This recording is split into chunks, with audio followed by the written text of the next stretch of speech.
What's up, everyone? Welcome back to another episode of Kevin Prolix TV. Boy, do I got one for you. Spooky time! My kidnapper released me 2 days ago. I've been free for exactly 2 days, 12 hours, and 17 minutes. Not that I'm counting. Actually, that's a lie. I am counting. Every second feels like a miracle and a nightmare simultaneously. Every tick of freedom is weighed down by what I know and what I can't bring to tell anyone. 3 years. That's how long I was held in that basement, at least. That's what they are estimating at the hospital due to my blood work. Time blurred together in that windowless room, marked only by the steady drip of a leaking pipe and his footsteps on the stairs. That drip. That goddamn drip.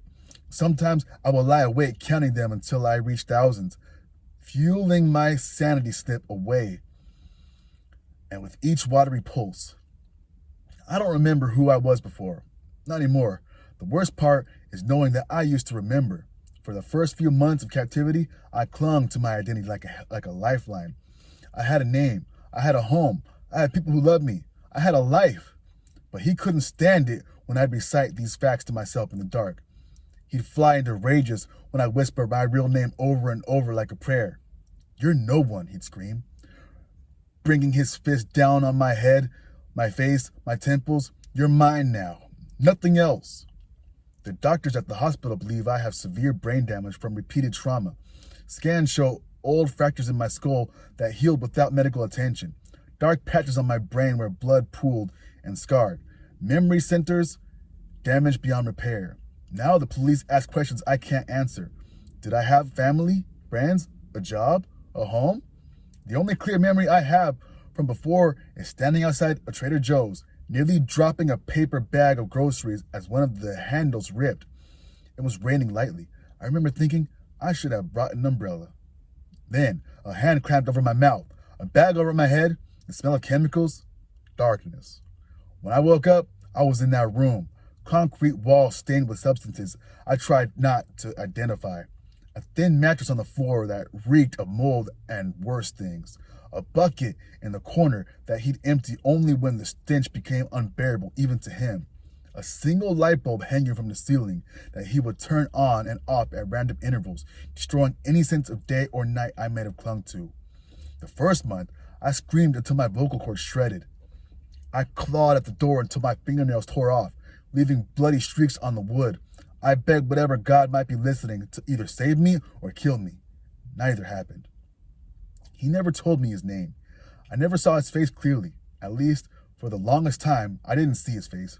Not that finally seeing it helped. I'll explain soon. He always wore a mask when he came down. A plain white medical mask at first, then more elaborate ones as time went on.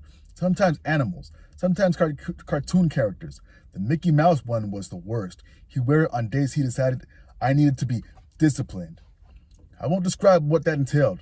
I can't. Not yet. Maybe not ever. It was painful. Horrific. That cheerful mouse face watching me as he told me I was his masterpiece. A true blank canvas. That humans should be grateful for the lives that are full of endless opportunities. Once he didn't feed me for 2 weeks. Just water. By the end, I was hallucinating, seeing shadows dance on the walls. When he finally came down with a plate of cold spaghetti, I wept with gratitude. I kissed his feet. I would have done anything. I did do anything. The strangest part was how routine it all became.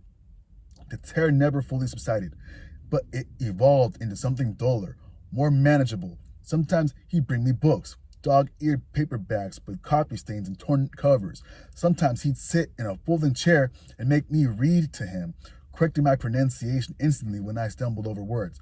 Sometimes he'd leave a small radio that only picked up static and religious broadcasts. The preacher's voices became familiar as my own thoughts.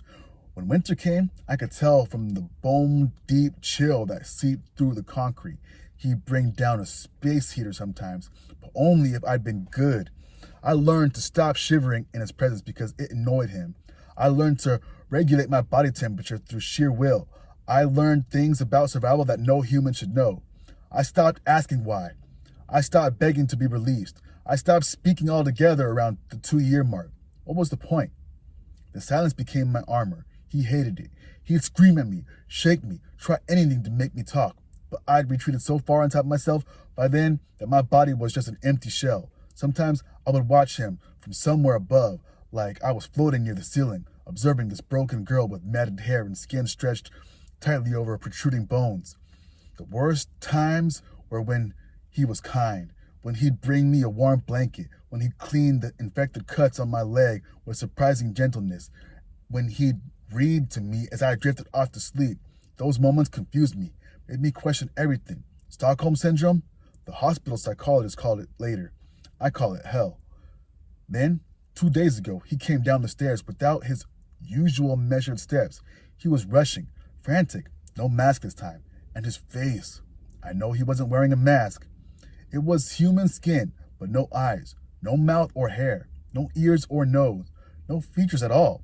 Just a blank canvas. That's all I remember about his face. Time to go, he said, injecting something into my arm before I could react. As consciousness slipped away, I heard the basement door open again. Shuffling, a muffled cry, another person. Your replacement has arrived, he whispered in my ear. I woke up on a park bench 20 miles from the house where I'd been held. My hospital bracelet says Jane Doe. The police have been kind, but frustrated by my inability to provide details. I can't describe his face, even though I finally saw it. But I remember his voice. The way it would soften when he was about to hurt me. The slight lisp on certain words. The wet sound of his mouth when he'd lean close to whisper things he'd planned to do to me. It's strange how my brain protected some memories while obliterating others.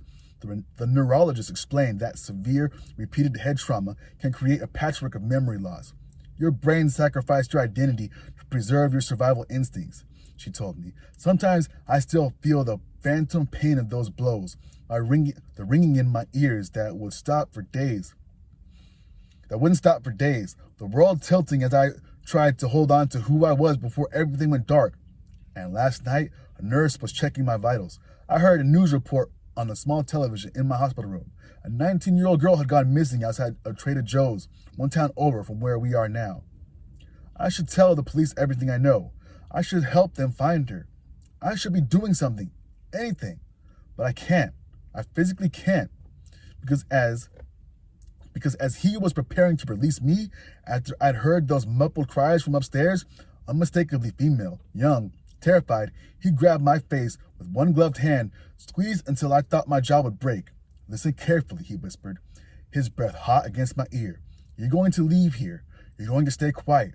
If I see one police sketch, if I hear one whisper that you're helping them find me, I will cut her throat while playing a recording of your voice. She'll die believing you killed her. He showed me a phone then, replaying snippets of my voice I'd recorded over the years. My pleas, my screams, even my reading voice from those bizarre sessions where he'd make me read aloud from classic novels for hours until my throat was raw. I've already told her all about you, he continued, how you helped pick her, how you're my partner. He thinks you're just gone out for supplies. His tone was nothing less than excited. She's waiting for you to come back. For 3 years, just like you waited. But here's the thing that keeps me frozen. The thing that I haven't told anyone until now. When he released me, he whispered something else. You did so well. I'll be coming back for you. This is just an intermission. And remember, her blood will be on your hands if you talk. And on my discharge papers from the hospital, tucked into the folder the nurse gave me this morning, I found a small note on Mickey Mouse stationery. Miss you already. The new girl isn't nearly as much fun. She keeps asking when you're coming back. I told her you'd return soon to help me with her. Tick-tock. Along with the note was a small USB drive. When I plugged it in at the library, far away from the hospital, it contained only a single video file. 10 seconds of footage showing a young woman, blindfolded and gagged, hugged in the same corner of the same basement where I spent 3 years. A timestamp on the video showed it was recorded just 4 hours ago. In the background, my voice, pieces of recording stitched together saying, don't worry, I'll be back soon.